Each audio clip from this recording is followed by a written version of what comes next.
वहां पर कंच का रजक वस्त्र धोने वाला धोबी स्वर्ण जटित वस्त्रों को धो रहा था। भगवान श्री बालकृष्ण बाल गोपालों के सहित जाकर के कहते, मामा। धोबी ने कहा, ये कौन जंगली आदमी हमको मामा बोल रहा है? अरे मूर्ख, कहां का अनपढ़, अंगूठा छाप जंगल का रहने वाला गिरिवासी वनवासी, तू अपने आप को देख और मुझे देख, कहीं से मैं तेरे मामा के जैसे लगता हूं? अरे बोले, तुमको पता नहीं है, हमारे मामा यहाँ के राजा हैं, जितने हैं सब हमारे मामा हैं। हमको तो ये कपड़ा दो, तुमसे बात नहीं करना। हम ये जो कपड़े सुंदर सुंदर सोने और चांदियों के जरी से जड़े हुए हैं, इन वस्त्रों को हमको दो। रजक ने जैसे ही सुना, अब तो ये और दुस्साहस कर रहा, पहले मामा कह दिया, अब कपड़ा भी मांग रहा है। तुझे पता है ये कपड़ा किसका है?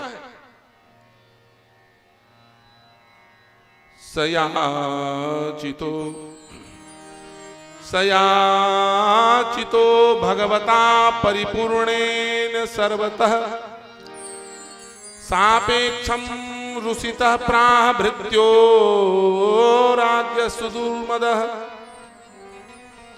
अरे दुर्मद, मद में डूबे हुए बन के रहने वाले अहिरों, तुम्हारी बुद्धि नष्ट हो गई है। जंगल में कभी तुम ऐसा कपड़ा पहने हो? तुम्हारे बाप दादा ने देखा है इन कपड़ों को? गिरिवासी बनवासी चोरी लूट का काम करने वाले लोग, तुम राजा का वस्त्र लूटने के लिए यहाँ प्लानिंग बना के आए हो, इतना बड़ा झुंड लेके आया है। मुझे पता है तो वृंदावन की गलियों में माखन चुराता था इसी चोर मंडली के, आज कपड़ा चुराने आ गया। इतनी तेरी हिम्मत! गाली देने लगा भगवान को। घर में कोई गाली दे तो गुस्सा नहीं आता, लेकिन मामा गांव में कोई गाली दे दिमाग खराब हो जाता है। हमारे मामा घर में आए, कैसे गाली दे रहे? एवं विकथमानस्य कुपितो देवकी सुतः रजकस्य कराग्रेण शिरः कायाद पातयत्। अरे माँ के घर में कोई गाली दे ठीक, वहां तो एक माँ है, लेकिन मामा के घर में कोई गाली दे दे, जहां डबल मामा है, डबल माँ है, वहां एक माँ नहीं, वो डबल मामा। माने क्या? जो दो माँ का प्रेम करे। मोर भांचल गाली दे है। भांचे का अपमान जो न सह सके उसे डबल माँ कहते। मामा, मामा में दो माँ लगा, माँ तो अकेली एक माँ है ना, तो वहां अपमान हो जाए तो बड़ा कष्ट। भगवान को बड़ा क्रोध आया, उठा के एक तमाचा मारा खींच के। रजकस्य कराग्रेण शिरः कायाद पातयत्। मस्तक कट करके धरती में गिर गया, हाहाकार मच गया। जितने उसके अनुचर थे, भागो रे भैया, बड़ा गजब का चाकू मार आया है। हाथ में कहां पर छुरी छिपा के रखा था। थप्पड़ मारने से आदमी जमीन में गिरता है, बेहोश होता है, मूर्छित होता है, इसका तो गला ही कट गया। भागो भागो, सब कपड़ा छोड़ के भाग गए। 2.5 हाथ के बालक, ग्वाल बाल, और 7.5 हाथ का कंस का कपड़ा, 5 हाथ कपड़ा जमीन में लुटर रहा है, सबने पहन लिया। छोटे छोटे बच्चे बड़ा बड़ा झंगा झोला पहन के चलने लगे। रास्ते में हजारों ग्वाल बाल कंस के वस्त्रों को पहन के चल रहे हैं, और पीछे पीछे उन वस्त्रों में पूरे मथुरा की गली की गंदगी समेटती जा रही है। एक ने कहा, कन्हैया हमारे वस्त्रों में देख रहे हो कितनी गंदगी लगी है? कृष्ण जी ने कहा, हमारा काम ही है सफाई करना। जब वृंदावन में थे तो यमुना शुद्धि किए, अब मथुरा में है तो भारत स्वच्छता अभियान प्रारंभ कर रहे हैं। गली में झाड़ू साफ सफाई होना चाहिए, नहीं होना चाहिए। स्वच्छता अभियान भगवान श्री कृष्ण ने शुरू किया। दर्जी ने देख लिया, उसने बुला करके काटिंग छटिंग करके बढ़िया सटिंग शूटिंग कर दिया। भगवान बड़े प्रसन्न हुए। कहा, तुम्हारी इंद्रियां मजबूत होंगी, तुम अक्षय श्री लक्ष्मी को प्राप्त करने वाले होगे, तुम्हारा आंख कभी कमजोर नहीं होगा। दर्जी कितना बूढ़ा हो जाए, इशारे में सुई के बीच से धागा निकाल देगा, उसको अभ्यास होता है। और लक्ष्मी की प्राप्ति होगी। 100 रुपया मीटर कपड़ा, 150 रुपया सिलौनी है, पीछे घूमेंगे लोग। 15 दिन बाद आना, भी टाइम नहीं, अब शादी विवाह शुरू हो रहा है। देखो दर्जी का जलवा। तत्काल सिलवाना है? हाँ ठीक है, 500 रुपया दो। 100 रुपये कपड़ा 500 सिलो। ये भगवान ने वरदान दिया था। गुप्ता जी ने देख लिया सरकार बदलने वाली है, अग्रवाल भाग गया लगता है तुम्हारा, सरकार बदलने वाली है भैया, बिजनेस में कोई लॉस ना हो जाए, तो जो आने वाला है उसको भी पटा के रखो, जो है उसको भी पटा के रखो, सब तरफ चंदा देते हैं लोग। भगवान श्याम सुंदर को बुला करके बढ़िया लौंग इलायची सुपारी सौंप खिलाया। भगवान ने कहा ठीक, बहुत बुद्धिमान हो जाओ, तुम्हारे पास धन कहीं जाएगा नहीं, बना रहेगा। इस प्रकार से कुब्जा पर कृपा करके भगवान घूमते हुए उस धनुषशाला में पहुंचे जहां पर विशाल धनुष रखा हुआ था। खेले खेल में भगवान ने धनुष को तोड़ा और धनुष भंग की बात सुन करके कंस घबरा गया। कुबलिया पीड़ हाथी को सहस्त्रों घट मदिरा पिला करके महावत को आदेश दिया, जैसे ही मल्ल क्षेत्र में कृष्ण और बलराम पधारे, हाथी को सीने पर चढ़ा देना। हाथी दौड़ा भगवान को मारने के लिए, भगवान ने दोनों दांत पकड़ के धरती में दबा दिए और हाथी के सूंड में एक लात घुमा के मारा, तो दांत जहां था वहीं रह गया। पूरे दांत जस के दांत बढ़िया डेंटल स्पेशलिस्ट जैसे दांत बाहर निकल के हाथ में, और हाथी उखड़ के फेंका गया आकाश, वो नीचे ही नहीं आया। हाथी के साथ साथ महावत भी चला गया। दाऊ जी ने कहा ये क्या है?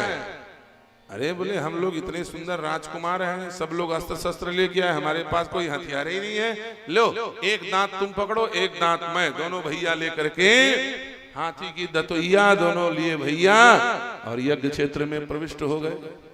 अरे ये तो कुबलिया पीड़ का दांत है।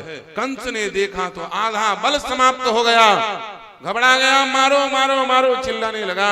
चाणूर और मुष्टिक दो बड़े मल्ल पहलवान थे, दोनों ने कृष्ण और बलराम के साथ युद्ध करना प्रारंभ किया। चाणूर को भगवान ने चूरमा बना दिया और मुष्टिक को मुटका मार मार के ढीला करके धर दिया। मार मार के दाल बाटी चूरमा खाए कोई सूरमा, रगड़ करके धूल में मिला दिया। चाणूर मुष्टिक मरे तो उनके दो और चेला थे नए ट्रेनिंग वाले, सलतोषक, वो भी युद्ध करने आए। इनको भी खेल ही खेल में कृष्ण और बलराम ने मार दिया। तो छोटे छोटे जो नए अखाड़े में भर्ती हुए थे, जो पहलवानी सीखने आए थे, उन्होंने कहा भैया जब वर्ल्ड चैंपियन 15 मिनट नहीं टिक पाए तो हम लोगों को कुछ पता ही नहीं है, मक्खी जैसे काहे बेमौत मरो। जब वर्ल्ड चैंपियन द ग्रेट खली भाई हार गए हैं, मर गए, तो हम लोगों का क्या हाल होगा? वो मैदान नहीं छोड़ के भाग गए। कंस ने अपने भाइयों को कहा मारो मारो।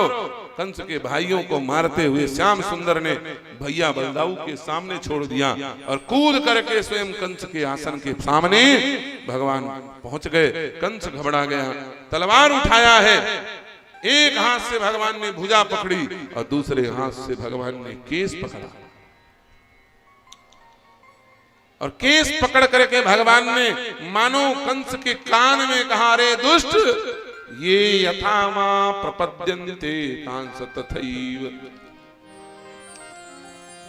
भयाम में हम, तुमने मेरी माँ के केस पकड़े थे ना देवकी के, देख आज तेरा केस पकड़ करके और तेरे हाथ का खड़क खड़क नहीं चलाया था, नहीं तो गला काट देते।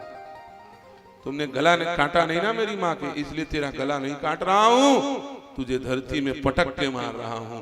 ऊपर दिव्य आसन से केस पकड़ करके सरका करके नीचे फेंक दिया और फेंक करके बहाना लगा के अरे रे रे रे रे रे स्लिप हो गया, स्लिप हो गया, सरक गया, बहाना मार के तीनों लोगों का भार लेकर के खुद कंस के छाती में कूद गया।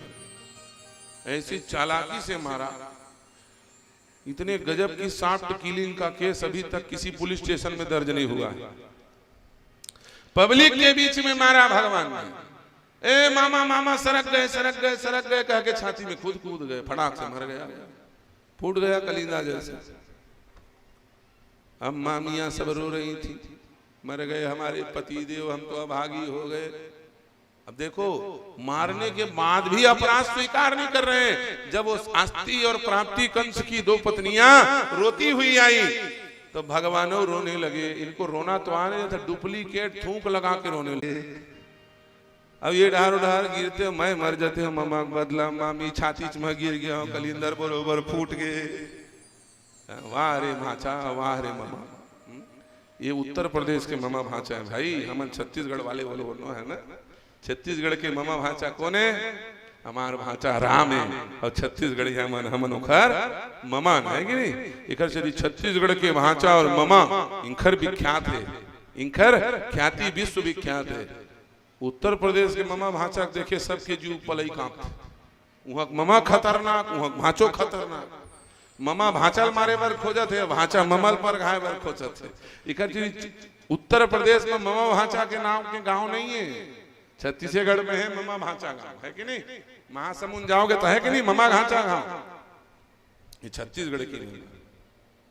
कंस का वध भगवान ने किया है और उग्रसेन महाराज को दिव्य सिंहासन पर बिठाया, माता देवकी वसुदेव को कारागृह से मुक्त करा करके दिव्य यज्ञोपवीत संस्कार भगवान बालकृष्ण का हुआ। पढ़ने के लिए संदीपनी ऋषि के आश्रम गए, विद्या अध्ययन की, मरे हुए गुरुपुत्रों को दक्षिणा के रूप में प्रदान किया। उद्धव को ब्रज में ब्रज का दिव्य दर्शन कराने के लिए भेजा। उद्धव मोहि ब्रज विसरत नहीं, स्वयं नहीं गए। और इधर कुब्जा के ऊपर भगवान ने जो कृपा की थी, आज कुब्जा के घर में भगवान गए, अक्रूर के घर में भगवान गए, उनको जाकर के उनको दिव्य प्रसाद अपने दर्शन का